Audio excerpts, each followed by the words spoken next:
Confirmation, please, that the arena is clear and safe for combat. Arena's clear. The arena is clear. Shots of the robot ears, please, on 2. Stand by. Ladies and gentlemen, welcome to Robot Wars. You guys are 3, 2, 1. Activate.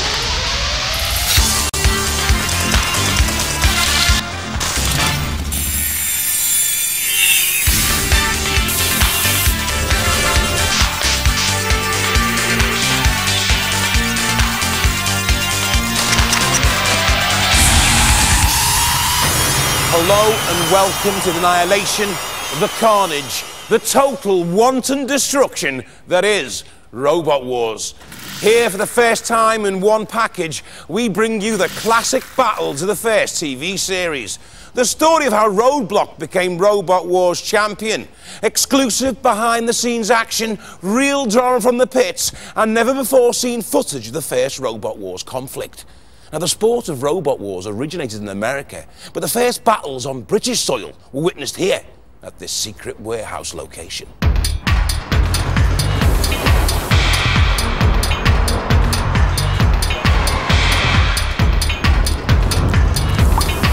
Unfortunately, the conflict was so indescribably brutal, it was immediately banned by the censors and has never been shown before. That is, until now.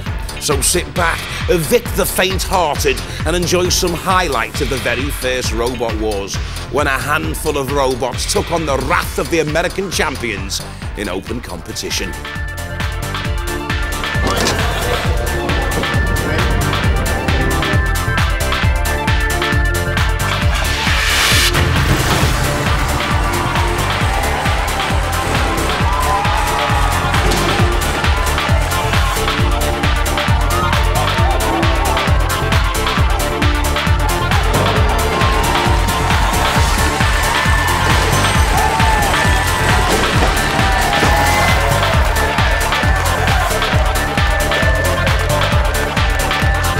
The British robots were severely punished by their American cousins. British robot Grunt takes a pounding from the American heavyweight, the Master. British triumphs were few and far between. This is America's La Machine, celebrating another victory over the Brits. The American robots even turned the gentle sport of soccer into absolute carnage. But while the British were left licking their wounds, the Americans turned their attention to fighting each other. Later on, we'll show you the battle that was fought between Thor and the Master. It was to be one of the most awesome robot battles ever.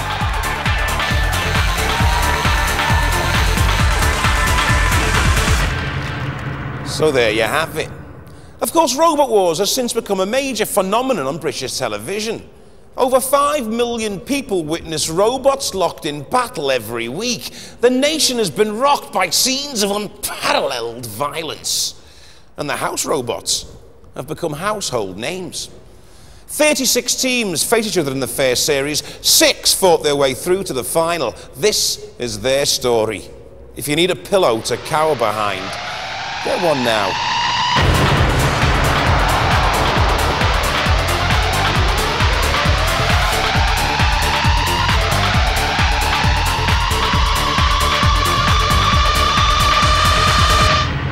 As ever, the first event is the Gauntlet, the most fearsome fighting terrain known to man or robot. It's been cunningly designed so that there are any number of ways to get through, but there are also lots of hidden surprises for unsuspecting robots, like these corkscrew lances, and they may not survive if they stumble in the path of any one of our house robots defending the course tonight. Introducing Shunt, a power-packed robot capable of pulling a Land Rover and cleaving all opponents in two with that sharpened steel axe. Matilda. Prehistoric Matilda's next up, with hydraulic tusks and a truly lethal chainsaw tail running at over 3,000 revs per minute. Sergeant Bash. Keeping order, Sergeant Bash, featuring a savage circular saw and a flamethrower, certain to leave all opponents hot under the collar. And dead metal with the pneumatic pincers and a steel cutting arm. I'm your commentator, Jonathan Pierce, and these are the house robots.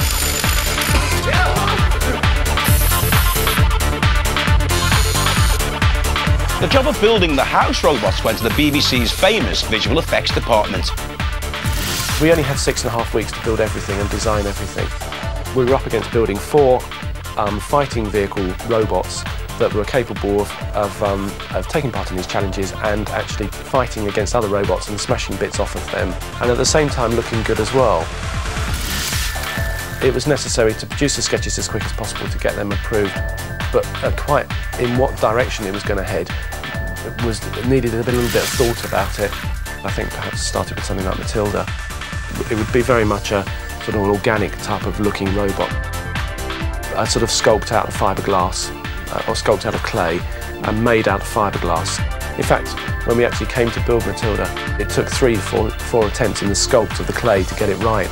I mean, I really wasn't happy with it, and I had to keep getting it changed each time, which annoyed the people that were sculpting it, but at the end of the day, it was really worth it. There's more going on inside Sergeant Bash than in any of the others, in terms of the fact we've got a gas bottle for the flamethrower, regulators for the flamethrower, and there's a petrol offcut saw on the back. The turret on the top spins, so there's motors to turn all of that. Dead Metal, I felt it would be nice to design something that had sort of like grabbing jaws, a bit like a lobster. The jaws themselves are operated off air. There's 2 little air rams in each jaw. The jaws can grab something at the same time we can move the saw, the steel cutting saw, over the top to cut something up as well. Shunt was designed mainly in mind that it would be taking part in the sumo, so it was necessary to have that fairly low to the ground so people couldn't get in underneath it, and also for it to be fairly powerful as well. In terms of their actual sort of fighting element, I came down to sort of like a chainsaw and a steel offcut saw, the idea of a flamethrower as well, which wasn't very well appreciated in the early stages, but I always felt would work really well within the programme. There's quite a lot to do as far as setting up the controls, so it's a bit unpredictable at the moment. Yeah, it'll be ready, yeah. It's 24 hours in a day. Yes, we will be ready. We'll definitely be ready. I'm hoping to get going tonight, actually. There are 36 teams here, and over the coming week they're all going to be battling for a place in the final. These include some of the best technicians, engineers and radio control experts in Britain today. But even though there's only a few seconds to the first event, they're still making vital adjustments.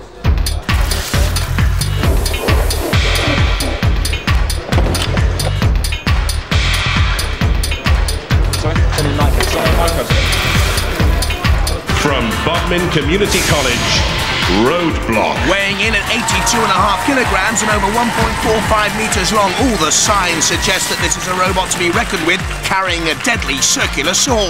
Roboteers, stand by. A-level students Hender Blewett and Chris Kinsey from Bodmin attempt the gauntlet for the first time ever. Our main feature is at the front, where we can push with some force, and we hope to create some serious damage later on with our main weapon at the back. Activate. For the first time in the history of Robot Wars, the gauntlet is run. And out comes Roadblock. He does not want to be torched. In goes Matilda. Dead Metal is beaten. It's big Chris Kinsey, the tall blonde lad. And this is a good run here by Roadblock, and that's very fast. Our main plan was to go over that bridge, actually. As we were steering onto it, we found a gap and went for it. They were quick. They set the standard. First to run, first on the leaderboard. Well done. Thank you. We're really happy. You must be. I think we're the fastest wheelchair on Earth. From Dublin, Nemesis. Surrounded by lethal stainless steel spikes and a pneumatic ram, this fur-covered robot isn't as cuddly as it looks. Weighing in at 76.8 kilograms, Nemesis hopes to uphold Celtic honour here on Robot Wars. Is it flame-proof? We thought it was originally, but it's not. It's not. So if you come up against Sergeant Bash, you're done for. Yeah. Oh well. Good luck. See you later. Roboteers, stand by. The Nemesis team from Dublin, controllers Peter Redmond and William Murphy, aviation technicians backed by engineer Joe Gavin. Nemesis' primary weapon is a pneumatic ram, 150 psi pneumatic ram. Even though we might look furry and friendly, we've got a 2mm stainless steel can. We're going to take plenty of action. Activate. The Dublin boys with Nemesis.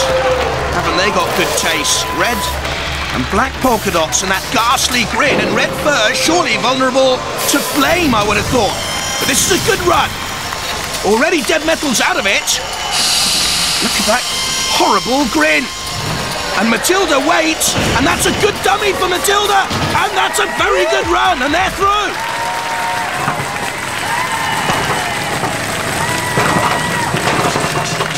Are we allowed to see your robot with no clothes on? Oh yeah, he's not shy. Do you ever take your waistcoats off though? That's what I want to know. Oh, we had to wear them. The other two team members who couldn't make it made us wear them. The good thing is though, you avoided the flamethrower. That's the main thing, yeah. We weren't just a ball of flame down the course. From Maidstone, Kilotron.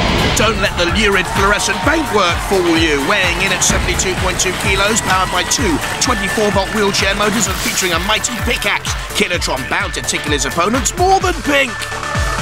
Robot ears, stand by. Last to go, Kilotron driver Richard Broad and the father and son team Abdul Degia on the left, Ian Degia on the right. Activate. The Barry team awaits nervously.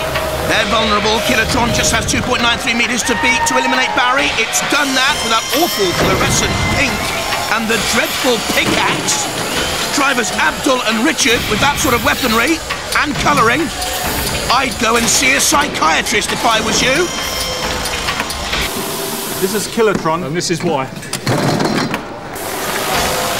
Impaled on the pneumatic drill and stuck there on the side of the second ramp. Ooh, bash with the torch as well. It's all going wrong. Onto my bed springs, and I can tell you they're painful. You won't beat springs with a pickaxe, boys. What are you doing? Stop and deactivate robots. I enjoyed that, but I would have been better to get the other end. Yes, the boys with Kilotron last to taste the gauntlet are through.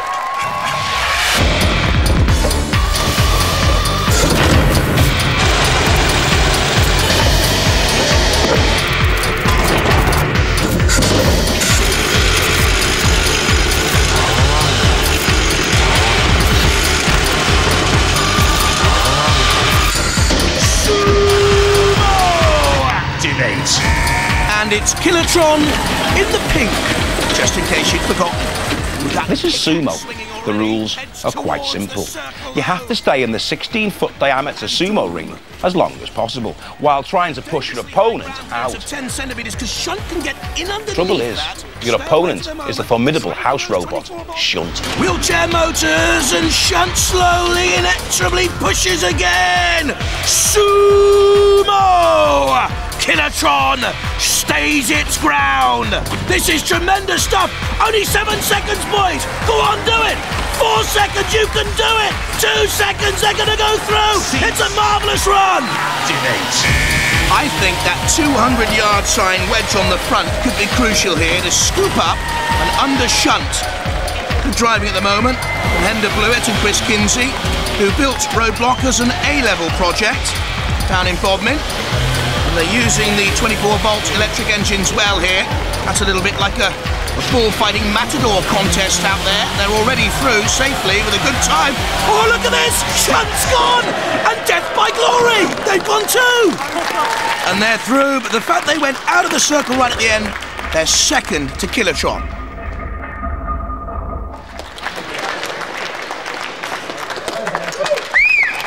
Victory over Shunt is enthusiastically received in the pits. Activate. Nemesis gives Shunt the eye and that evil grin. Those spikes look deadly as well. It's all about traction and torque. And Nemesis could talk in tongues here because there's a little pneumatic ram shaped like a viper's tongue that can come out any minute and kill off Shunt. Oh, he's not going to go again, surely. We thought Shunt was unbeatable and fearless. Go on, Shunt, get out. Talk about living on the edge. And Nemesis surely through. Marvellous.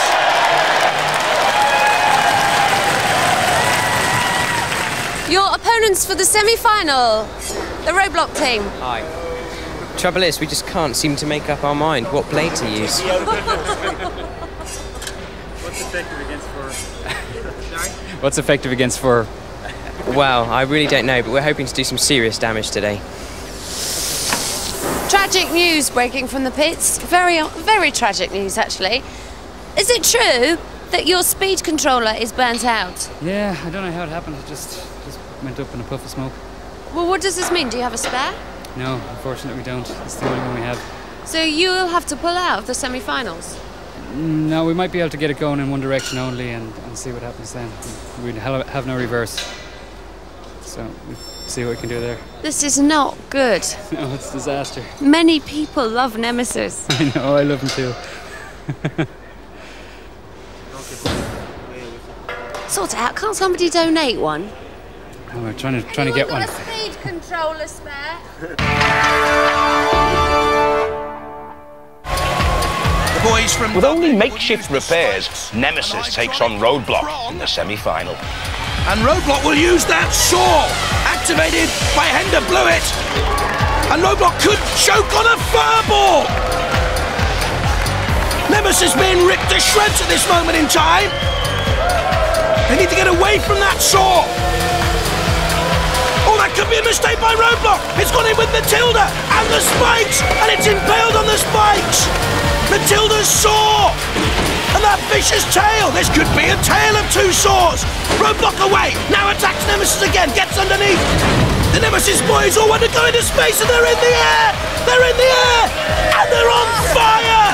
Get the fire brigade. Aye, aye, you're in trouble. It could all be over for Nemesis shortly now.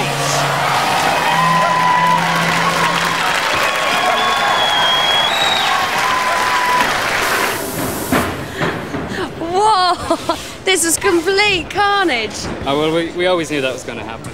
That was just for the fun, you know. For the fun, it was a massive amount of fun, but he's not even gone. I left. No, well, that's only cosmetic. He'll be back to fight again another day. You did very well, especially because of the yeah, we difficulties couldn't go backwards at all, so we couldn't do spin to use our blades on the side properly, you know. And that's although we did tear a good few holes in him, in the other guy. Look at that, look. You see the damage? You see the hole it's done to it? Look, it's only a bit of furnace damage. Have you seen the hole in that thing? Have we seen a hole in there? Ripped it to bits. Take us out, show us. Where's the hole? Where's the damage that you sustained? Wow, did that come from Nemesis? This is flat. This is on souvenir. Proof. That's about the extent of the damage that we received. Yeah. Proof that just because you look pretty doesn't mean you can't cause a lot of damage. Here, you've put something extra on the end of this. What? Those spikes weren't on there before. Well, it's one of our optional extras. Hello team. Hello team. We'd like to present you with this bin bag as we're against you for your bits. I'm sure you'll get most of them in there. I've got news for you. Look. At the moment we've only got one wheel working, so go easy, lads. Well, just take it steady, you know what I mean? Okay. Pretty in pink, Kilotron takes on Shogun. And Shogun running away at the moment. There's Yoda from Star Wars. I knew he was in that team. Kilotron looking the more aggressive with the pickaxe. Shogun trying to evade, but it's got to get out of that space. This is not good driving at the moment. They don't seem to be able to avoid Kilotron, who seems to be having something of a fit. Oh! Shogun is stuck on the grill! And Kilotron comes in for the kill! Bash! And again! Oh! And the sergeant's lost its saw! Cease! Hey! Hi. Congratulations and commiserations, because it was a great show. Oh, that's what it's all about, isn't it? Just having a good time and doing your best. Have you enjoyed it? Yep. How come you ended up on the grill? We had problems with the motor. We had problems with the speed controller. We burnt one of them, we put another one in, and it didn't match. Consequently, we didn't have the right hand turning capacity that we thought we had. They were just not matched. Such a disappointment because you were so close. And Kilotron got your only Achilles heel. Yeah, the wooden top. The wooden top. It was going to be metal. We didn't get time for the metal top. Well, it was a great show. Thank you very much. Thank you. Thanks.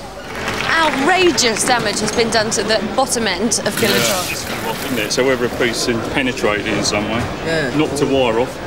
Do you think you can be ready for the final now? No trouble.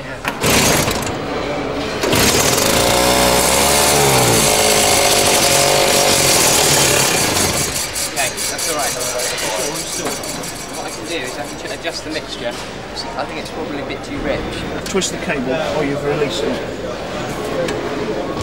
Did you do that on with pliers, huh? No, because I didn't keep it on full reps, it sort of lost it. So if I just weaken the mixture a bit, it should run fine. Oh.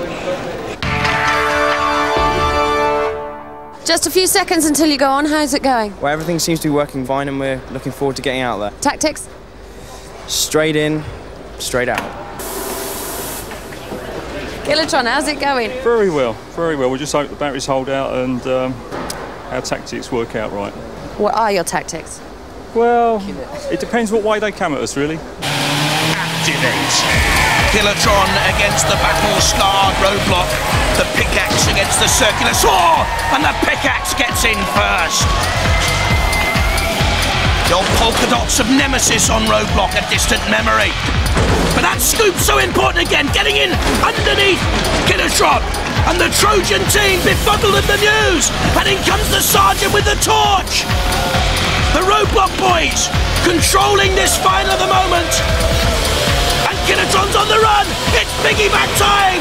They're in and underneath Kilotron. It's only a question of time. They know it. Kilotron will be in for the big, big flip. They're gonna flip him. No, it's all over. Roadblock the winners. I loved every second of it. We just couldn't wait to take them out. They've been cocky in the pits and now they're over. They're upside down.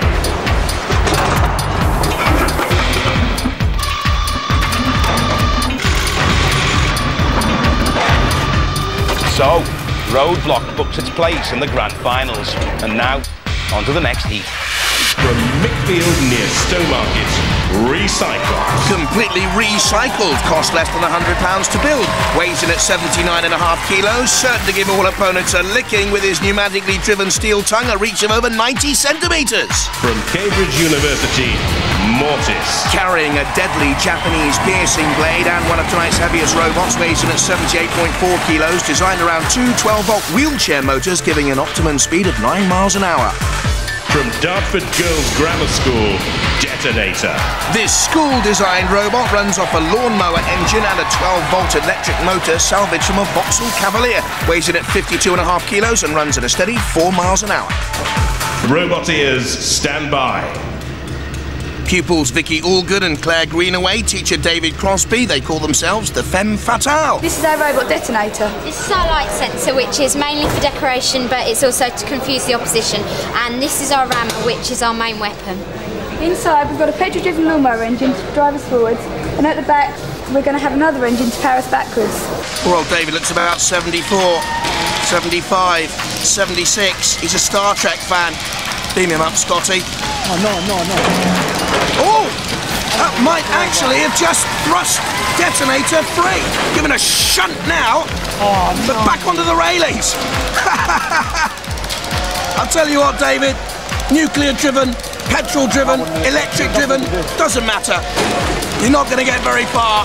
Not now. Go on, girls! Yes. Stop and deactivate robots. Listen to that, a round of applause. That's fantastic. I could hardly bear to watch. I didn't want to watch at all. Well, I didn't want to watch either, but I had to. This was just gone, go! We were like, go, and we just went. Driver, former TV presenter Rex Garrett, and his engineer mate Simon West.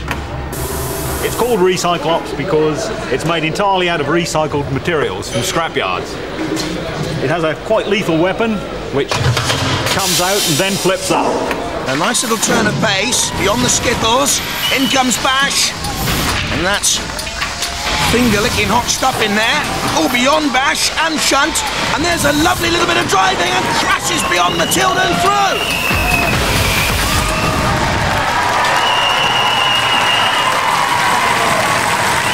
Roboteers, stand by. Our next academic aggressors, Rob Knight, Chris Salisbury and Arthur Chilcott from Cambridge University. This is our robot Mortis. It's a tank-style vehicle with tracks, as we reckon it gives it more control. It's very powerful, it's very fast. It has a very, very large axe blade on the front. And for protection we have carbon and Kevlar armour plating, which is very hard indeed. I recommend the chance. Activate. Activate. Very hard, very fast, very confident. Quick off the mark. And beyond bash. Ooh, the flame licks out. There seems to be a problem, actually, maybe with the steering, I'm not too sure. Shunt is there as well, and the axe goes in. And the axe has trapped Mortis, being dragged back there. Now Matilda's in on the action too, with the onboard camera, and they are pinned. Matilda and Shunt and Bash, the house robots doing a magnificent job. You can see the axe there, impaling him, pinning him down. And now getting a lick of flame. We're not going to let you go anywhere. We don't have to. Stop and deactivate robot. With less dents in its bodywork than the Cambridge Roboteers have in their confidence, Mortis makes its way back to the pits. How seriously are you guys taking this? Probably a bit too seriously. A bit too seriously? Yeah. Describe what you've done to this robot. I think everything. We've got aerospace grade materials off as many people as we could. It's all aerospace aluminium, titanium, carbon fibre, Kevlar, really top grade stuff. Dartford girls team, what problems are you having? You're meant to be in the arena now. Steering at the moment, we're trying to get it to steer to the left. It'll take us about 2 minutes to clear it. We've got to clean the axle brace down a little bit, and that'll give us a freedom of movement. Do you think you can win? I think we may have a chance, yeah. Guys, come on, you've got 2 minutes. What are you doing? We're trying to get past the park welding. It's rubbing on our wheel so it won't turn. Where's the turn? Where's the turn? Yep. Yeah. Cheers. Okay, follow our What's this welding with? No. On.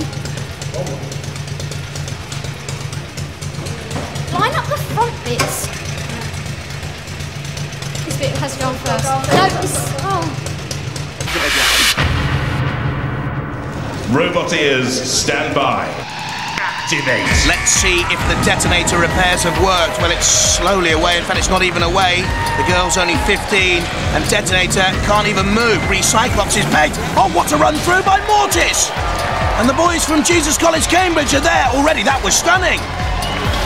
Still detonator at the start. Poor old David Crosby in pain. Recyclops against Matilda. Matilda interfering with Recyclops. Ugh, what a dreadful thought.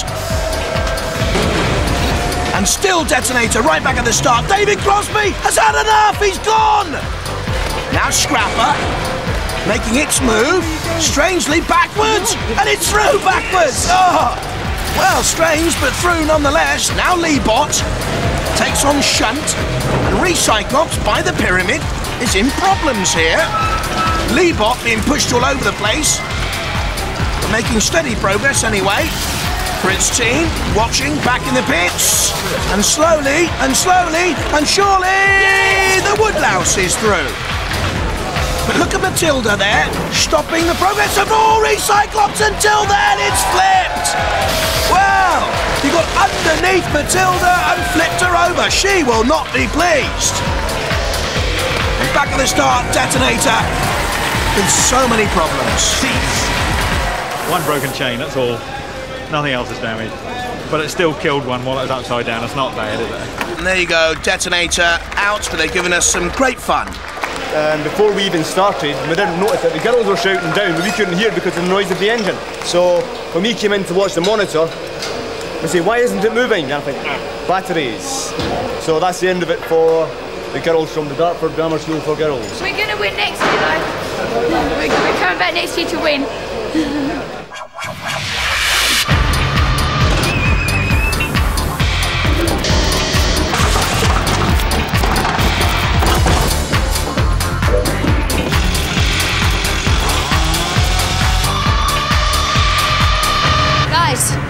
Rex, who do you not want? Look at you. You've got oil all over your glasses. You've got a cut on your nose. Look at the state of this man. Who don't you want to be pitched against for your final battle? Doesn't worry me. It doesn't worry you? Cool. That's the voice of confidence. Well, it's just fun. It's just fun. Let me just say, it's Scrapper. Oh, it's Scrapper. Oh dear. It doesn't worry me. It's just a lot of fun. It doesn't worry me at all. No, I've got nothing to worry about. What are you? How are you going to rage the battle? What are your tactics? The usual one. Blow them off the face of the arena, really. Best of luck. Robin and Chris of the Leebot team, do you know who you're up against yet? No, I don't. Who do you most fear? Mortis. Yeah. Mortis from the university. Mortis from Cambridge University, who actually are right next to you. I've got a bit of bad news for you guys. You're up against Mortis. Great. What do you think is going to happen? Get creamed. Do you want to say hello to your adversaries? Guys from Mortis, I know you're very busy. We're extremely busy, we're in a panic, so... At your engineering, but I'd just like to introduce you to your next opponents, Leebot. Been working with them for the last few days. Right, you can fit the motor. Sorry. Obviously a huge reaction there from the Mortis team, who don't seem to be worried in the slightest about their adversaries. Activate. You stick your tongue out at me and I'll wink at you. Ooh, very nice indeed as the two robots come together. Manoeuvring for position at the moment. Don't go broadside on! Oh no, you shouldn't have done that. Broadside and the tongue came out. What happened, guys? My words, he was very good. He was very good. I mean, he just tipped us straight over. I mean, it was good to watch. So you've sustained damage? Oh, not a lot. Nothing what can't be put right with a big hammer. So it all works. We found we cracked one of the welds this morning and we bust for shipping on the motor again. So we had to weld it instead of pinning it now. The motor's just been bodged on and remounted and it's never tested as per normal. So We finished about 35 seconds ago. You finished about 35 seconds ago. Okay. Bye. Good luck. So the quiet confidence seems to have disappeared from the Cambridge team. Activate. Leebot with the angle grinder at the rear and the Lance with the screw drill and ramming blades to cut and slice. And Mortis with that piercing Japanese blade. Oh, that's not too much of a weapon, is it really? Oh, and that is, look at that Japanese blade thrusting down. Leebot, pepper pot. You could pour pepper out of that Leebot machine now. Look at the holes. But what's Mortis doing? Maybe dropping off for another chance, but going very dangerously near a patrol area in the corner. And the house robot could come in and dance Matilda in there, and there are spikes to come up from the floor. But Mortis is out to attack Leebot again, and underneath Leebot. Could he flip him over? If he does, it's all over! And it is all over! Guys, can I interrupt you while you're at this little slack point in your lives? I've heard a vicious rumour that says you think no one can beat you. that is just so untrue. I reckon if 12 of them got together at once, they'd have a good chance. You're up against Mortis, mate. Lovely. Nothing wrong with that. Super fight.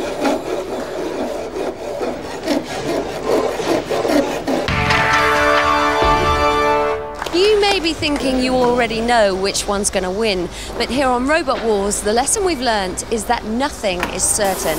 Guys, what has happened to Mortis? We've broken the main shaft that drives our axe, so we no longer have our main weapon. We're going to actually try and modify the vehicle so we can use it as a battering ram instead. We don't know how successful it's going to be.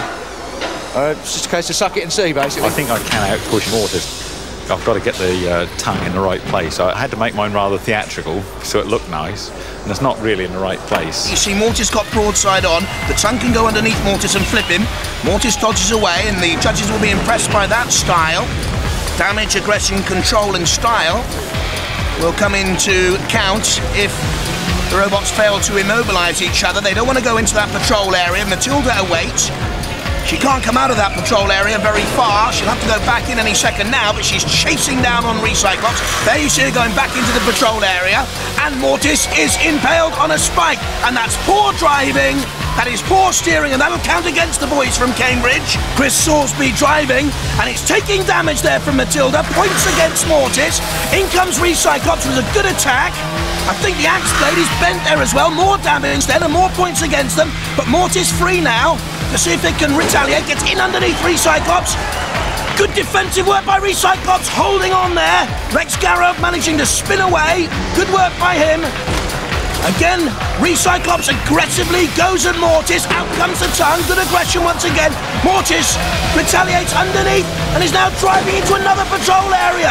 That'll count against him again. Poor steering. And it's stuck on the side bars and needs to get out, and he's negative here. Recyclops is trying to get away, but not Mortis. And Mortis is taking more damage. Cease. And what a baffling finish. And it goes to the judges. Here in the pit, I think it's a bit biased, actually, towards one robot. Guys, who do you want to win this? Let's have a look while we wait at some of the points they will be considering. Good dodging by Recyclops, damage to Mortis. Recyclops aggressive and attacking. Poor steering by Mortis, got it in there in the first place, but retaliating. Good defensive work by Recyclops, again aggression from Recyclops, and good defensive work withstanding the Mortis thrust, and I think this could count against Mortis ultimately driving in there onto the sidebars. Okay, yeah. After weighing the evidence, the judges deliver their verdict. And the judge's decision is that Recyclops has won.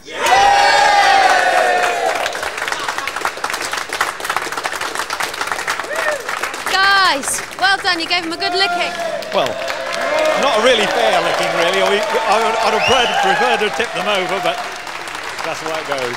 It's been a popular decision in here. Oh, Look, yes. you've got a standing ovation. Look at this. Well, that's good.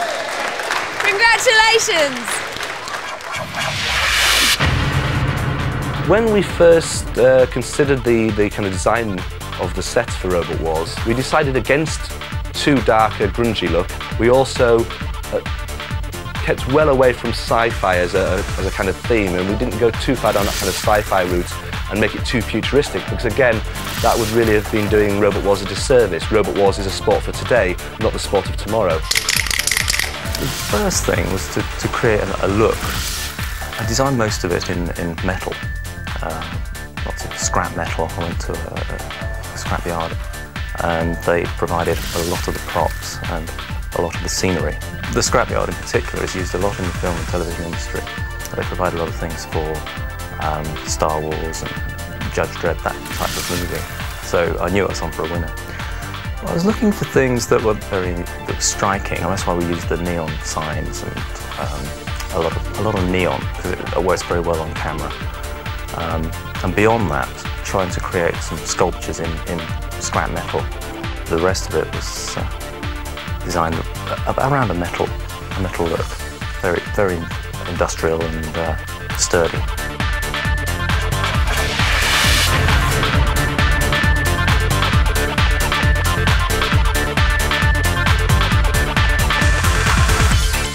The mayhem continues with more candidates for the gauntlet.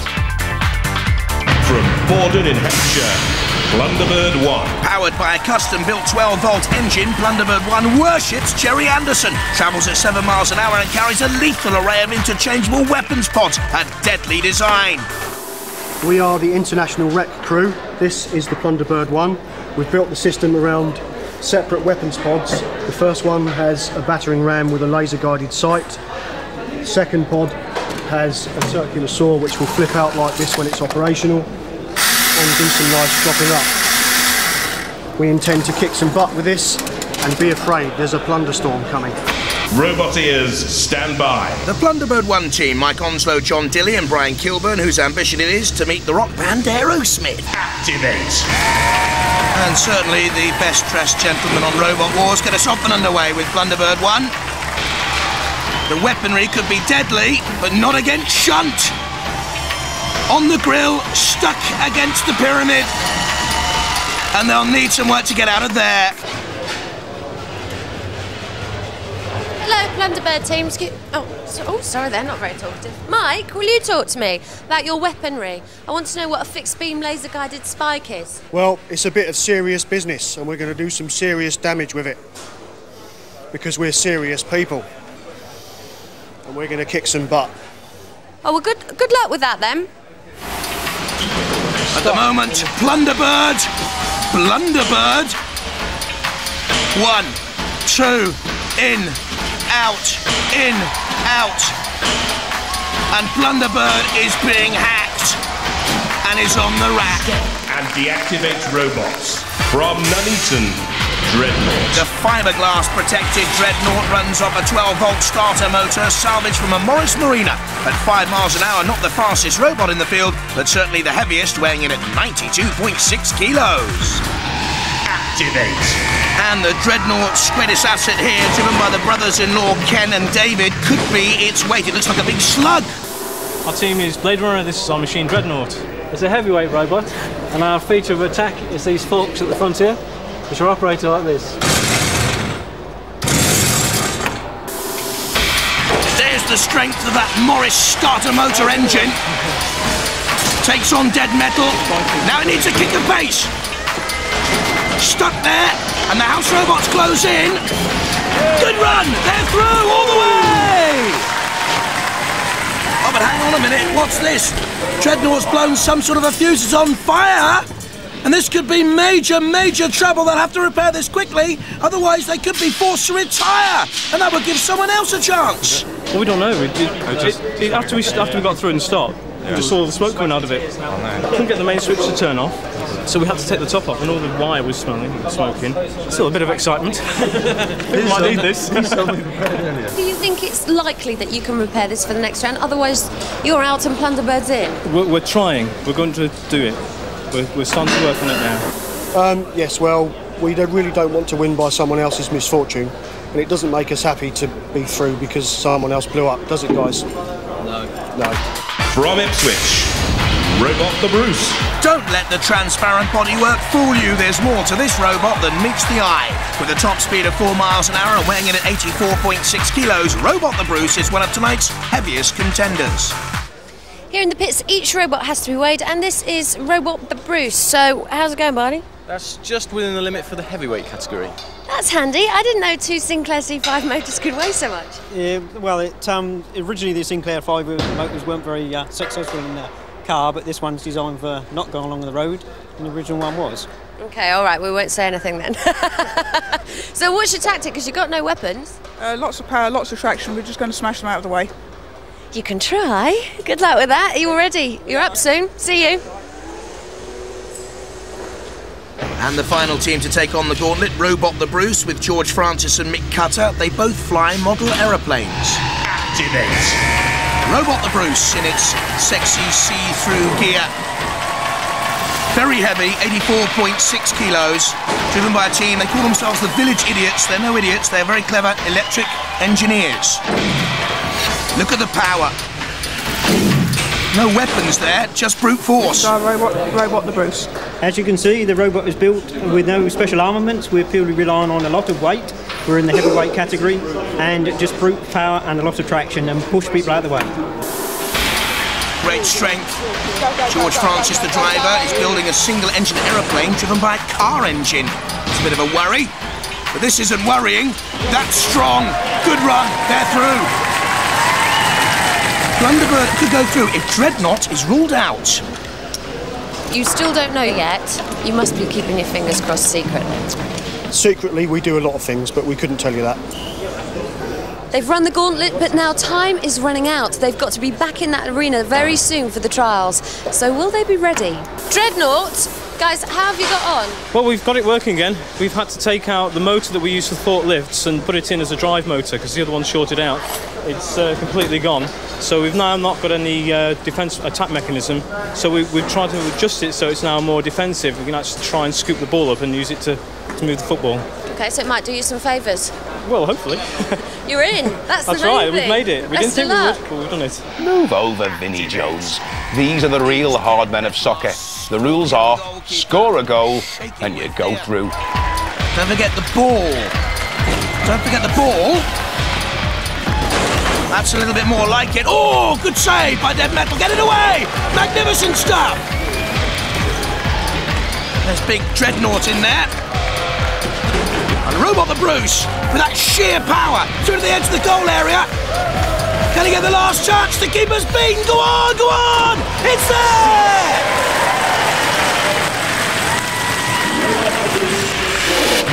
Look at that! Get out of the way, Dreadnought. What is Dreadnought doing? I think Dreadnought's a bit of a goal hanger here. WYSIWYG out of it. Here's Wedgehog. Good control by Wedgehog too. Can he finish? It's an open goal. You've got to score here. But who did score? 3 left. No, I'm not too sure if Dreadnought is goal hanging. I think he's suffering a reoccurrence of that old injury. Can't move hardly. Taking on the goalkeeper. Hey, get some of that. She crashes against the post. Dreadnought's dead. And that's in from Cruella. So down to the last 2, but I've been told now they've both broken down. It goes to the judges. Although WYSIWYG and Dreadnought failed to score, the robot with most touches of the ball was Dreadnought.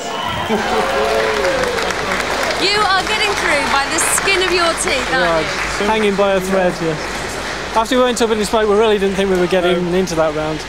And got the battery charged. Say that again? We're just getting the battery charged in time. It just went dead in there. It was just the fact that the others actually hit the ball into us that gave us the touches. So we feel a bit of a cheat, really.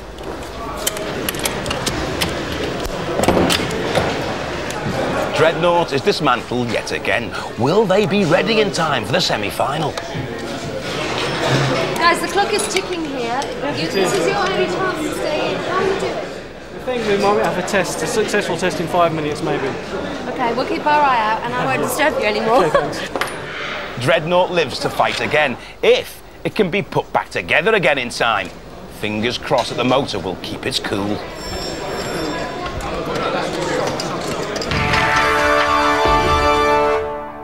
Activate.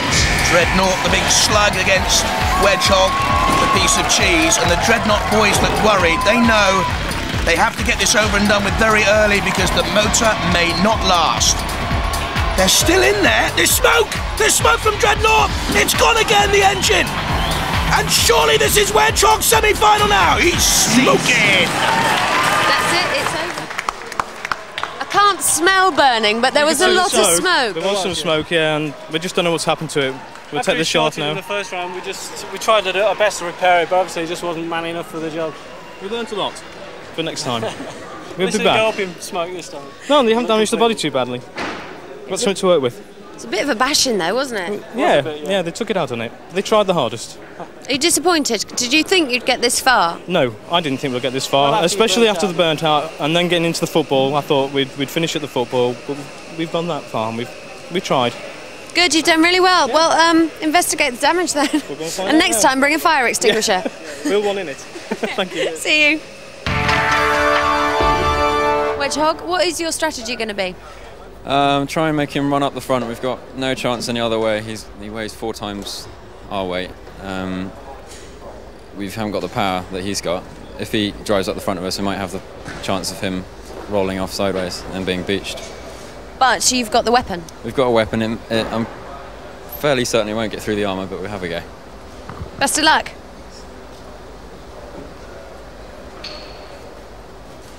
Now, let me guess, favourites for the event. You're just going to ram them all the way and hope you'll get through like that. That's right, yeah. They're quite a bit lighter than we are, so hopefully we can just get on apart and not get tipped over and just push them out of the way. Fantastic thing is, this strategy is working, isn't it? Are you nervous at all? A little bit. I didn't do too well against the last wedge one. It took a bit of doing.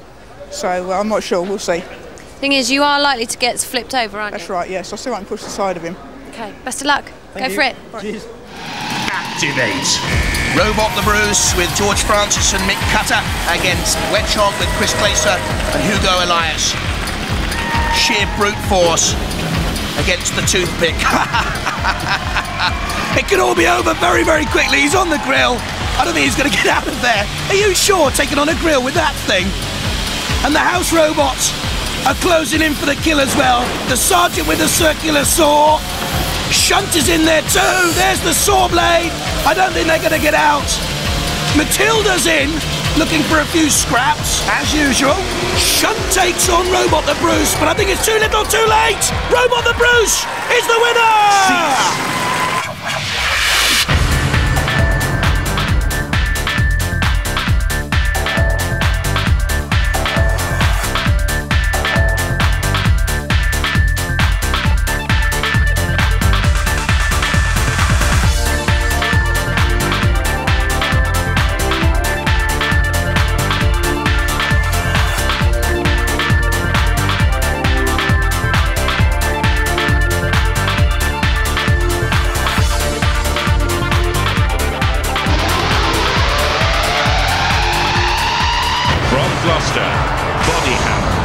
copper-coloured cone. Looks a little bit like a coal scuttle, powered by 4 18-volt domestic drill motors, weighing in at 78.9 kilograms, quite heavy, but also quite nippy at 9 miles an hour.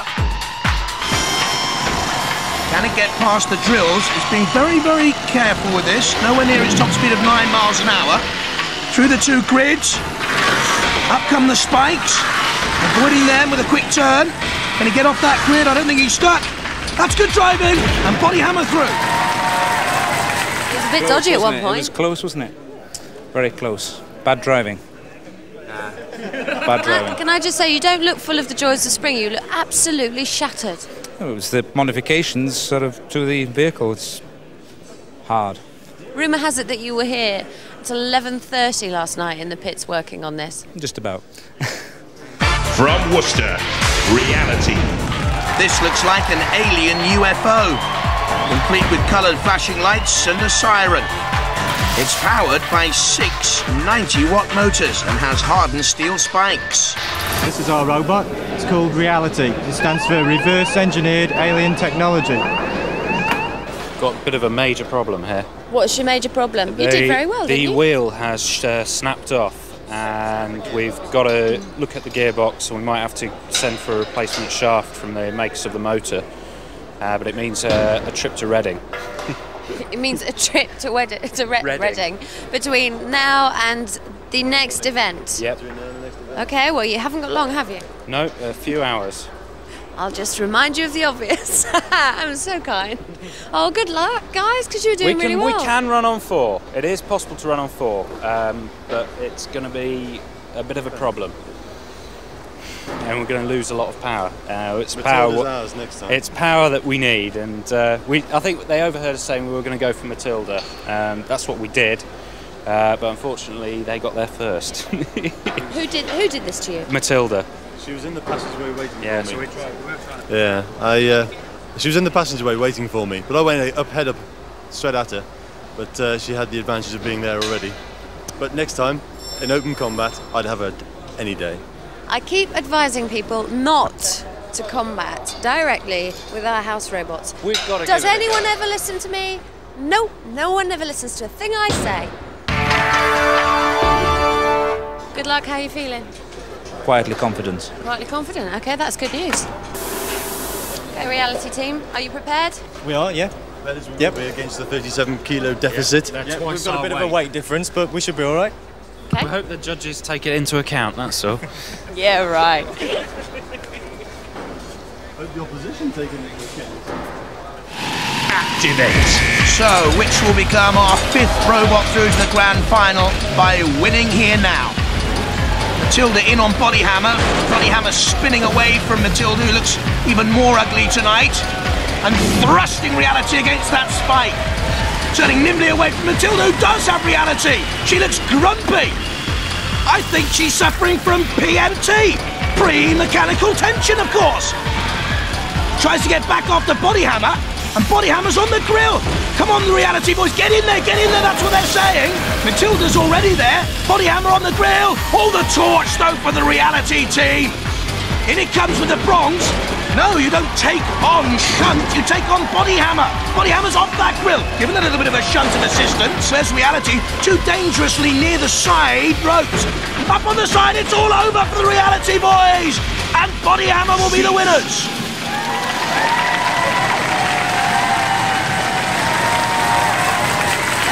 Yeah, the siren seems to have sustained some damage because it's not wobbling anymore, it's just on. Oh, it is now. Oh no, no. There's something wrong with the circuitry. Repair work required.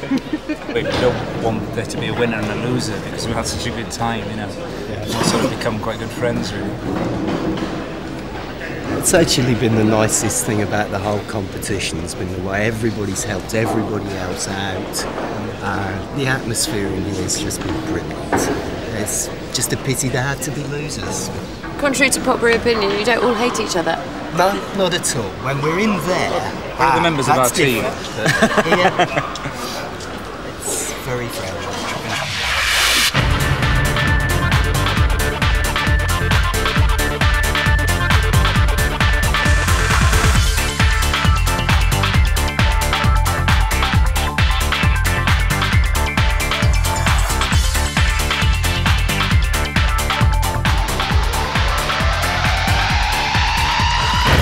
King Edward VI Grammar School, Tracy.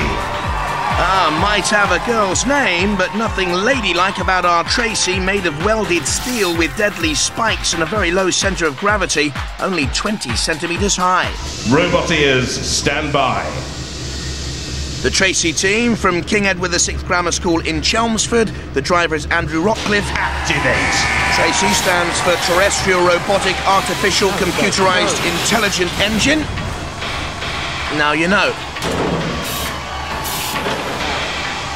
Away from Bash, slowly, very slowly. In comes the flamethrower, too high though. This is our robot, Tracy. She's in the heavyweight category, and as you can see, she's quite sturdily built. It's got a unique facility that can turn upside down and still continue going, which is why I have the casters on both top and bottom. It's got the spikes as the weapon too. There's the sergeant's saw and flamethrower. You can flip it over. It'll move on both sides, but not very far. Stop and deactivate robots. You got stuck in the railings by the looks of things. Yeah, no, that do you know loose. what happens? It's still working. Both servos, they're operating the micro switches, yeah? And the control holes got caught underneath the micro switches and jammed, so it couldn't move. It still works. A little micro switch, micro surgery for Tracy, and all should be well. The chances of that happening are like millions to one. Low. From Enfield, Elvis. Yes, the King is alive and protected by a pneumatic expanding rivet ram at the front and a body shell which gyrates just like Elvis the Pelvis. Robot ears, stand by. Driver Neil Lambert is 23. He's a special effects artist who wants to work on feature films. Activate. Elvis is obviously still with us in that sort of sparkly light shade thing. Already stuck though. Only a tiny ground clearance. Hi, I'm Neil from Team Orange Pill. It's a more heavyweight robot where Elvis lives. You can have one of these though. I'm not too sure whether Elvis would have wanted one. But the light shade moves. In comes the sergeant with the saw and already making dents. And the pretty paintwork is wrecked totally. And could be burnt off with a flamethrower. And Elvis is going nowhere at the moment. He needs some blue suede shoes to get out of there. Oh, you hound dog, Sergeant. Leave him alone. And deactivate robots. Things haven't gone too well in Tracy's pit, and the repair work continues. Will they get it ready in time? Take your hand away. Yeah. Right, that's okay. It's a slow one.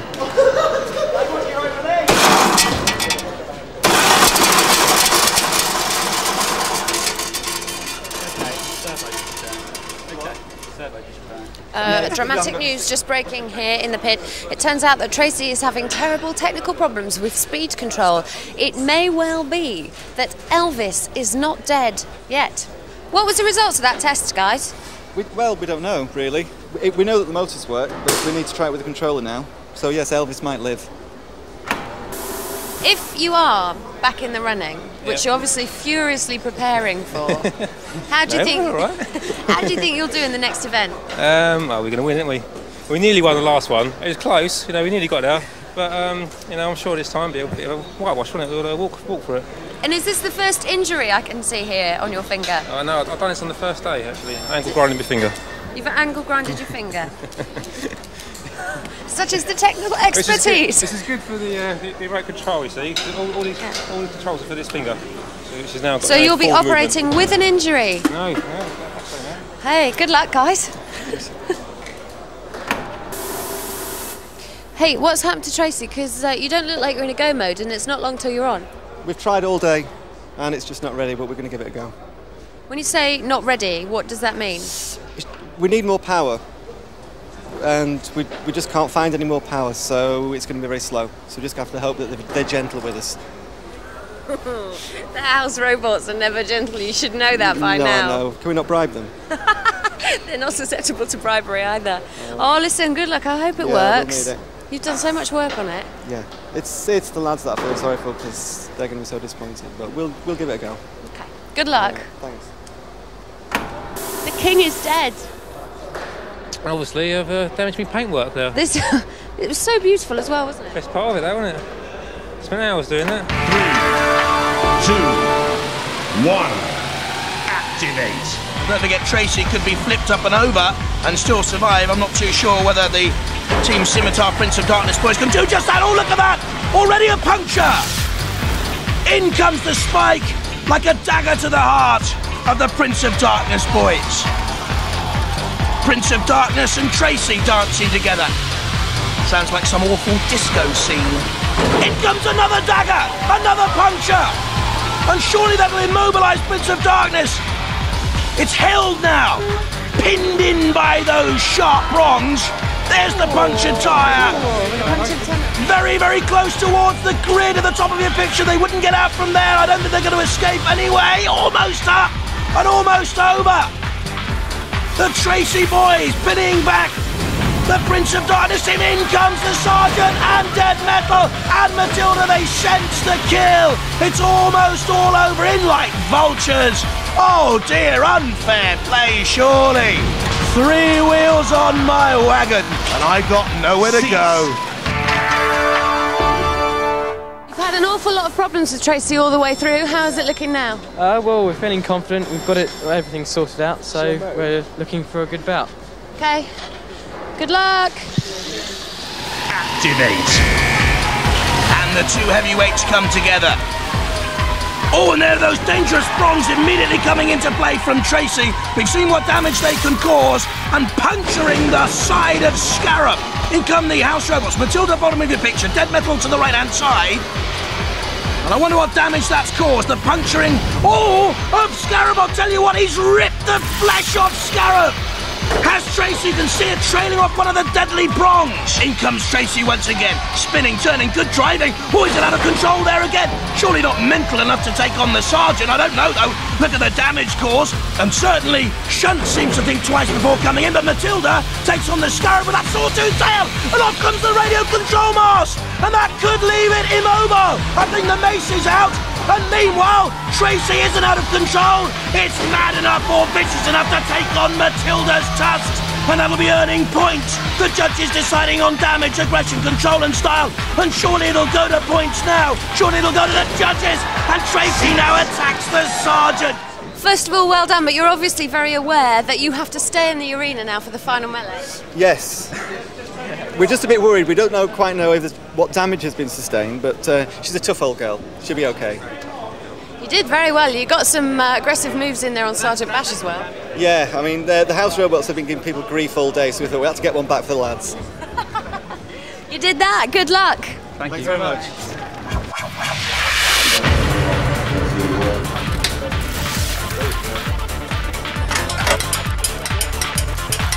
It's like you're under the Archer's garage. Where'd you buy this one, Go? The tension is becoming unbearable as the robots are made ready for the grand final to determine who will become the first British Robot Wars Series champion. Even the house robots are receiving last-minute attention to ensure that they are at their destructive best.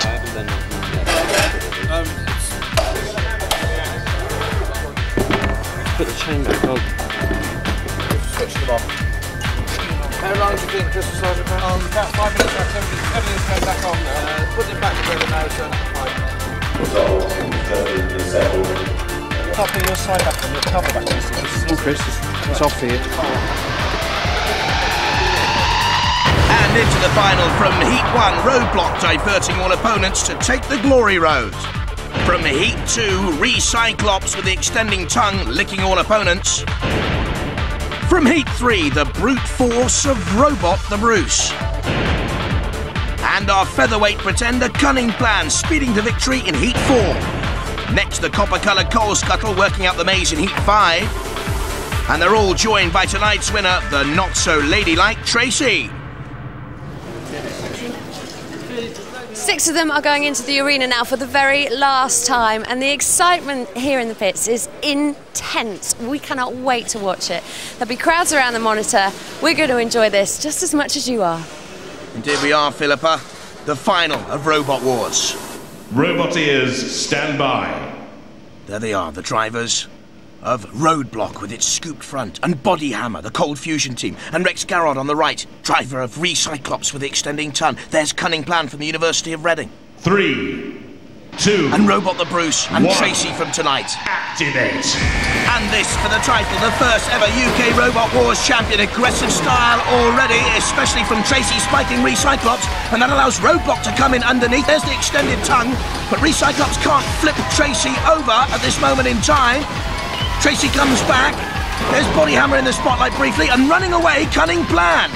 Needs to get back into the action and be aggressive, and it is there because the judges will mark for aggression, and Tracy's up on Cunning Plan, and both of them are out, immobilised. 4 left, Body Hammer and Recyclops, and Robert the Bruce there to the left-hand side, and the dangerous Roadblock, who's persisting in this attack on Recyclops, the most dangerous attacking robot otherwise in the field, but up on inside Recyclops. Down it comes, the tongue takes a fearful bashing. Roadblock still pressurising, and Body Hammer thrusts into Robot the Bruce. Recyclops on its side, not yet down. Robot the Bruce trying to get involved. Rex Garrard needs to get his tongue back in every sense of the word. Recyclops top of the picture. There's the chain off Recyclops, and that attacking by Roadblock has paid off. Recyclops is out. They're down to 3. Body Hammer. Roadblock behind it, and there's Robot the Bruce up on his side and goes as well, and that leaves 2. The Roadblock team of students from Bodmin against the team of nuclear engineers and Body Hammer. Here's Roadblock closing in on the far more experienced engineering team, getting in underneath. It's over. It goes to the judges, and the arena on its feet. A standing ovation. These, the 6 bidding to become the champions of the first series of Robot Wars. Recyclops, attacked by Roadblock. Roadblock in the thick of things again as Tracy takes out Cunning Plan and goes out herself. Roadblock then attacking Recyclops and Robot the Bruce. Just about anyone had a go at Recyclops, especially Roadblock. And Recyclops, the chain came off in the end, leaving 3, and Roadblock putting out Robot the Bruce after a suicidal charge. And my money's on Roadblock, but let's see what the judges have to say.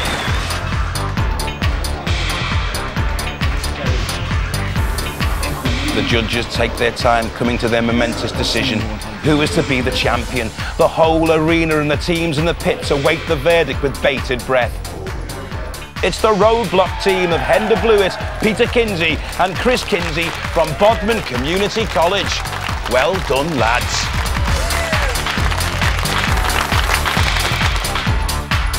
I'd go and see a psychiatrist if I was you. She's going nowhere at the moment.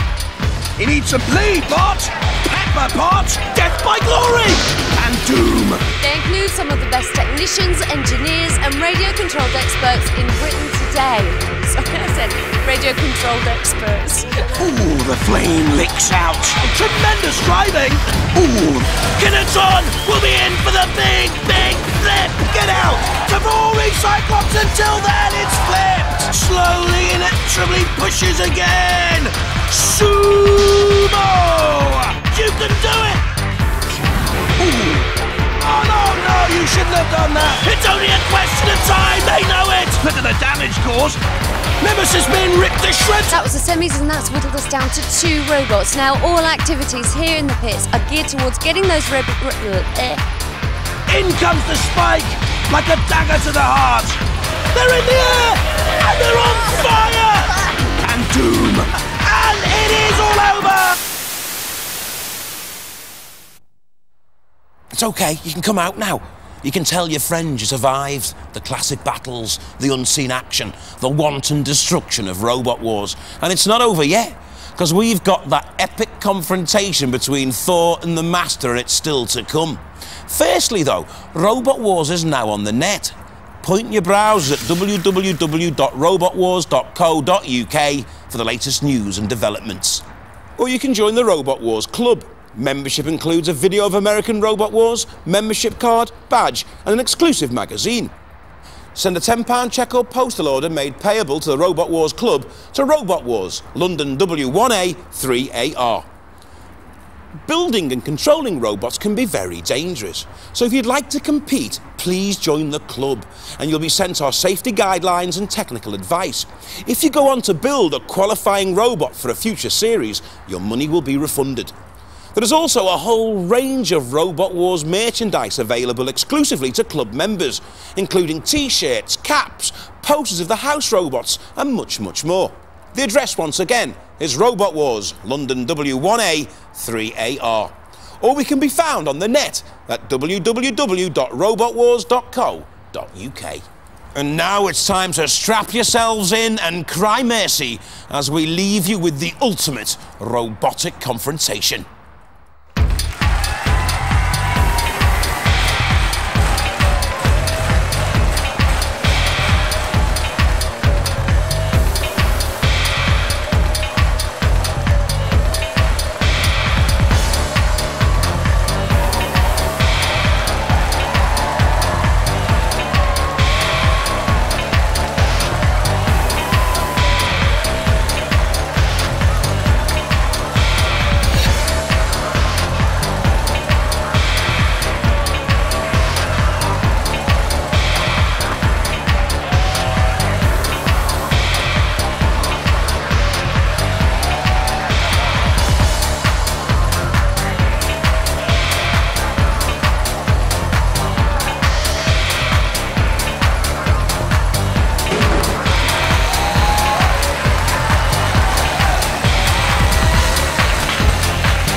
Welcome to the BBC's visual effects department, rumoured to be the birthplace of Matilda, Sergeant Bash, Shunt, Dead Metal and Sir Kill-A-Lot. There is no better place on earth to introduce you to the art of building robots. Come with me.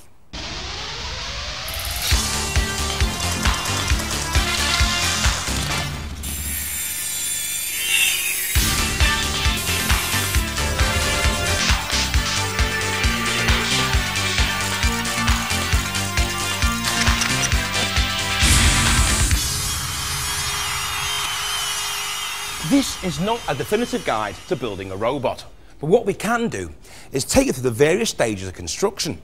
We can talk to the roboteers themselves and give you some advice on what does and doesn't work. For instance, cornflake packets, notoriously bad robots. Okay, you want to build a robot, what do you have to do?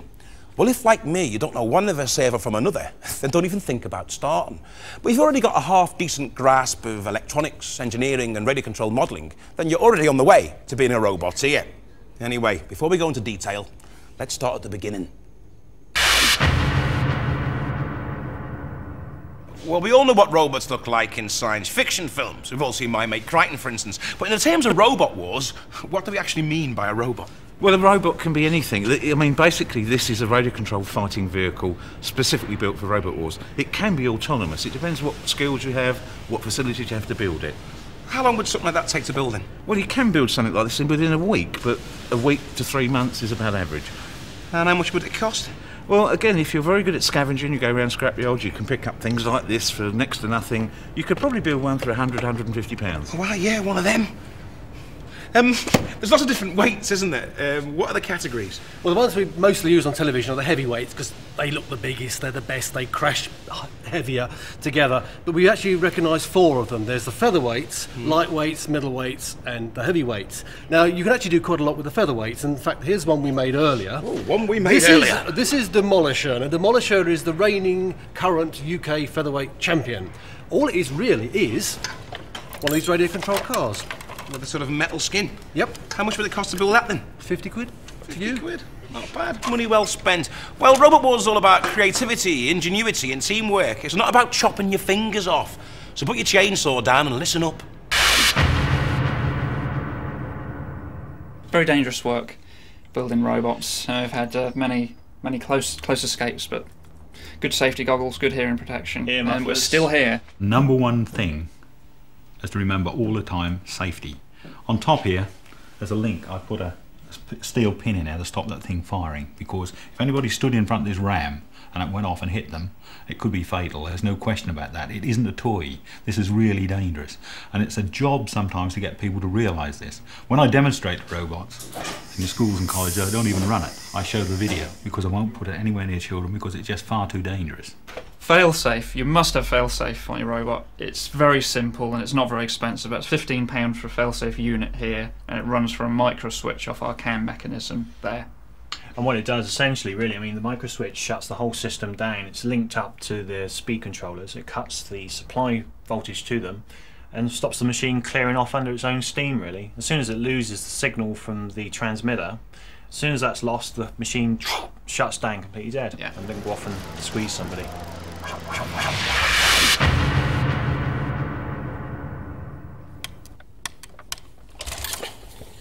Rules and regulations.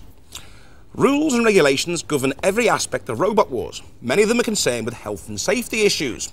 What weapons you can have, what weapons you can't, weight limits and so on. For instance, you might like to arm your robot with a dirty great flamethrower like Sergeant Bash, but for your own safety, you can't. A full set of rules and regulations will be issued to you on joining the Robot Wars Club and completing the necessary application forms. But in case you want to know what you're letting yourself in for, here's a brief summary. All explosives, corrosives, flames and pyrotechnics are prohibited. Untethered projectiles are prohibited. Compressed gas is limited to 1000 psi. Hydraulic fluid is limited to 3000 psi. The following materials and practices are prohibited: radio jamming, electronic weaponry, stun guns, Tesla coils, etc., liquid weaponry, water, glue, expandable foam, etc. Fuel capacity is limited to 8 fluid ounces or 6 minutes operating time. Fuel tanks must be adequately protected against penetration. Robots will be inspected for safety and reliability before being allowed to compete. Tethers, blades, arms, levers, air cylinders and all other mechanical parts and weaponry must be strong and secure. The organisers reserve the right to disqualify any entry at their discretion. And please note, all rules and guidelines are subject to change. Contestants who fail to adhere to rules and guidelines may be subject to disqualification. And please remember, do not start building a robot until you've been officially asked to by us. So now you know the rules. You're ready to build your very own galvanised gladiator. And it goes without saying that you're going to be very careful, aren't you? Yes, you are, missus. But before you start tinkering with the lawnmower, it's time to put pen to paper. Before we built Razor, we spent many evenings thinking of designs of robots that would destroy some of the robots we'd seen on Series 1. And it stemmed from there. We came up with ideas with angle grinders and this, that and the other, but it wasn't really mass destruction. We wanted something that would really sort of give things a good chewing. The most important aspect of building a robot has got to be the design. Mortis has taken approximately 3,000 hours in total, 1,000 of which was on the design stage. It's desperately important that everything works right first time when you're in competition.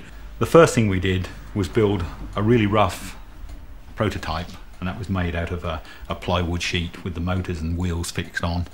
And because before you can actually start to draw anything, you have to know the parameters of what you want to work to. The materials we used all the way through, we went out and searched the catalogues for most suppliers for materials that were available and then designed around what was available. So again, we've had to put a lot of thought into the overall design. It's okay to think, well, you'll draw it from square one, but in my experience of making prototypes, which I actually make for a living, I find that you really must make a real rough mock-up for a start. That's my opinion anyway. We really redesigned the weapon first and then thought, well, how could we mobilise it? I think that's the key point, isn't it, really, is that most people tend to think of the robots, when observed, that make them mobile chassis first, and then, if there's enough weight left, stick a weapon on of some description. But the way we worked it was really the weapon was first, and then think about mobilising it in a way. So really, if we'd have thought about it in any other way, Razor couldn't have come about, because it was just too much of a... It had just been too heavy. Yeah. Of course, you might have designed a future Robot Wars champion on paper, but a basic understanding of radio control technology is essential if you're going to bring it to life. Now, don't get me wrong, autonomous robots capable of doing their own dirty work are allowed on Robot Wars, but for the moment, let's stick with one of these. Now look, I know these robots are remote controlled, and I've heard everything about transmitters and frequencies and crystals, but talk to me as if I'm an idiot. Treat me as if I'm absolutely ignorant, for the benefit of our viewers at home, of course, and tell me what it all means. Well, basically, this is the radio transmitter, which transmits a signal to the receiver, which then drives the robot. This runs on 40 megahertz. At the back of it, it has an interchangeable crystal, this thing. Now, when you get your rules and regulations, it does specify in there that you bring spare ones of these so you don't clash with other robot frequencies. And where can you buy all this stuff? These are available at most good hobby shops. You can buy them, they range in price from around £100 to £150. Of course, radio control gear is pretty useless unless you've got something to actually control. And that something is obviously your robot. Now, it's not unusual for robots to end life scattered into 1,000 pieces across the arena floor. But they start out life as two pieces, the body and the chassis. Now, of course, the body protects the robot, but it's what's inside that ultimately counts. So, let's have a peek under the bonnet. Anyone got a mechanic? Let's start from the beginning. Batteries for power here at the front. They're nice and heavy, so it gives you a nice low centre of gravity. They run through these two devices here, the speed controllers. Now remember those, they're important, we come back to them in a minute. But meanwhile, onto the motors. Two in this particular case, they drive independently each wheel through simple transmission, a couple of gears. Back to those speed controllers. Why have we got them there? Well, motors don't really like being switched on, off rapidly like that. They like to go through a nice smooth transition. And that's where the speed controllers come in. But the snag here is that during normal running, when your motors are running fine, that's great, the speed controllers will act normally. When you come up against something as heavy as Sergeant Bash, or get pushed into the corner by Sir Killalot, the motors stall. When they stall, they start dragging power from the batteries through the speed controllers get hot. Now, where you bought your radio gear from your local hobby store, you probably saw things like this. These are little speed controllers. Now, they're excellent in their own right, as long as they're running something like a model racing car like this. They're no good for running a robot. Here, size is important. You need something like this. Yeah, with the choice of speed controllers, really, it's basing it on what power the motors are. So with a car starter motor, you're going to need a huge amount of power. With the Caddy motors, it only requires about, say, 100 amps max. Now, there's a bit of a thing with this. Don't go using the radio controlled car ones because they're just not up to it. If you didn't have speed controllers, you just have switches, and your motors would be going flat out, so the thing would only go in a dead straight line. You would be impossible to turn it other than very sharp, probably 90-degree or sharper turns than that. Also, you wouldn't be able to slow down and approach something at a steady speed. I mean, like I say, they're actually rated to 100 amps. On the continuous is about 50 amps, which is about half of that. The motors actually show 23 amps. So as you can see, it's got 23, 50 and 100 max. So that way we know it's not going to burn out, you know it's going to go. And they still do get hot. These speed controllers still need a fan. There's a little cooling fan there. They definitely need that to keep all the heat out of them, and we've run it without it and they've still got hot. So even though those numbers look good, in the real world they still are straining. Right, next we go to propulsion. There are two main methods of propulsion. One, the IC engine, or to the layman, the petrol engine. Two, the electric motor. Both excellent, depends on the type of robot you're going to build. There's hundreds and hundreds of different motors available from different sources. If you go to scrapyards, you can find things like this, which is a motorcycle starter motor. Very, very powerful, extremely difficult to reverse. Best avoided. Same thing comes with this. This is a car starter motor, extremely powerful. Again, you'd need to build a gearbox to make your robot go backwards. This is a marine 12-volt DC motor, very, very useful for driving weapons. This is a starter motor for a model aeroplane. Take the drive off, use it on your robot. Quite good, quite cheap. The most popular at the moment is this one, the fabulous C5 motor. Smooth, inexpensive and very efficient. This is one of our motors. It's actually the Axe motor. It's a 900 watt compound series wound motor, whatever that means. I don't know anything about electronics. I don't claim to know anything about electronics. It's very heavy. It's also very old. It weighs about 6.5 kilograms, which is at least 2.5 kilograms more than the motors that everybody else seems to be using. But they're also more powerful, so it swings and roundabouts. You gain sometimes, you lose sometimes. This is the power motor, the drive motor. It's a lovely motor. Why mine has got a lot of power is the fact that I cheat a little bit, because this is a 12-volt motor and I run it on 24 volts, but it's pulsed, so it doesn't overheat the motor. It would after, say, 10 minutes or a quarter of an hour, but as the bout's only up to 5 minutes long, it doesn't have time to get hot. We chose electric motors for this robot as the weapon and the chassis just was so heavy. We had no other option. We could have used hydraulic motors. We could have used petrol or something like that, but we managed to do it with 12-volt motors with 24 volts. And seeing as the pump motor really was going to generate its power from electric, it might as well tie it all up. Why have two systems? Why have petrol? Why have electric? You're going to have to carry two lots of fuel in that way, aren't we? So we worked out that we run a bit of an unorthodox kind of system where we've got two battery packs, which are, one is all connected up into 24 volts to drive the main transmission, and then coming off of one of those batteries is another 12-volt line which drives the pump. So it's a bit unorthodox, but it seems to work. I mean, it makes out for a massive short circuit somewhere along the line, but it hasn't happened yet. Assuming you're using electric motors, there's really only two types of batteries available to you. One is NiCads. Now these will be in your radio transmitters and receivers anyway, but they're only really suitable for running the feather and lightweights. If you want to middle and heavy, you need lead-acid batteries. Right, now these are special lead-acid batteries. They contain no liquid. The advantage of this is when you bang into things like that, there can be no leakage. They come in various sizes, obviously.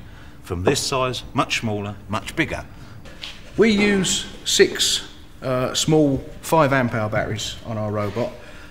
We could use a much larger one that we've got over here, which is what most teams seem to use. But the thing about using a big battery like this is a 30 amp hour battery. Our 6 small ones are 5 amp hour, so the output's exactly the same. But we can choose where we put these because they're such small batteries. This is the type of battery we went for, which is a sealed lead-acid battery that runs golf caddies, trolleys, wheelchairs, all that sort of thing. Be surprised how many amps one of these things will knock out. The batteries are those red things in there. Now, a bit special, they're aircraft starter batteries. Now they've got a very, very low internal resistance. That means I can dump a lot of current out there in a hurry. That gives you increased acceleration. They're a bit expensive, but they are the bee's knees. If you get good batteries, then they're going to give you good capacity. So don't go and do like I did in the first place, which was to go down the tip and try and get these batteries cheap, because the thing, it just isn't worth it, because the capacity has totally gone out of them. You might as well buy them. They're only about sort of 30 quid or something like that, and you're going to get the run time out of them and everything. The thing's going to go definitely for about 8 minutes. It's going to be loads of power and it's just going to be fine. They're going to charge up. They're not going to get hot. We actually had one the other day that was, it looked fine, but internally it just got really hot and it was rubbish. The machine sort of had about half the capability, didn't it? Yeah, so Slow. Battery choice is really important. What about bodywork? What would you recommend? Although metal may seem the logical choice, in fact there's the old traditional material wood. Now wood does have a lot of advantage actually. It's easier to work, It's easy to cut and saw, probably easier than metal. And in actual fact, if your opponent's got a circular saw, you can actually jam the circular saw with wood, which you wouldn't perhaps with metal. There's another material as well. And this is the ubiquitous fiberglass. There are other similar materials like Kevlar as well. Now, this can be moulded. You use a resin to actually make it into the fixed shape. You can, if you've got a complex design you want to do, an animal or something like that, this is probably the only way you can actually do it, mould into shape. Okay, so you've got your bodywork, you've got it in shape, you've got it looking how you want. What about the aesthetics? So you're going to paint it? What's best? Well, as an engineer, if you see a very nicely finished piece of metal, it excites us, but visually effective robots is what we're looking for. They've got to be nicely decorated, attractive, and look really mean. What? A bit like me, really? So, the chassis is nice and strong, the motor's up and running, it looks beautiful, but what about the cutting edge? What about the weapons? Well, I suppose we can say there's really 4 different types of weaponry that's used on robots. There's spikes and things that we're going to prod, and they can either be fixed to the robot or they can go on things like pneumatic rams like this. You've got lifting devices, and the idea there, they can ideally get under an opponent and flip them over. You've got pickaxes, which can swing over and impale themselves onto the opponent. And of course you've got the rotating devices, circular saws and chainsaws. Probably the most famous component of Mortis is the axe, which everybody loves to see. It was a very difficult thing to design and build. This is actually our 3rd attempt at making it work right. When you attack, I can just stick the front down into the ground. That's the lowest point on the machine. It will actually plane the surface off the boards we fight on. And when in that attack mode, I can actually fire this ram by pressing this button. There's a very, very slight delay, but it's really powerful. That's about, I expect about a 50th of what it will go. I daren't unrestrict it, because if it flew up without a load on it, it would destroy itself. On Razor we have a weapon of mass destruction.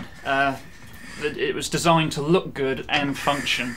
It's got 9 tons of squeezing ability. We can drive in underneath opponents and literally crush them.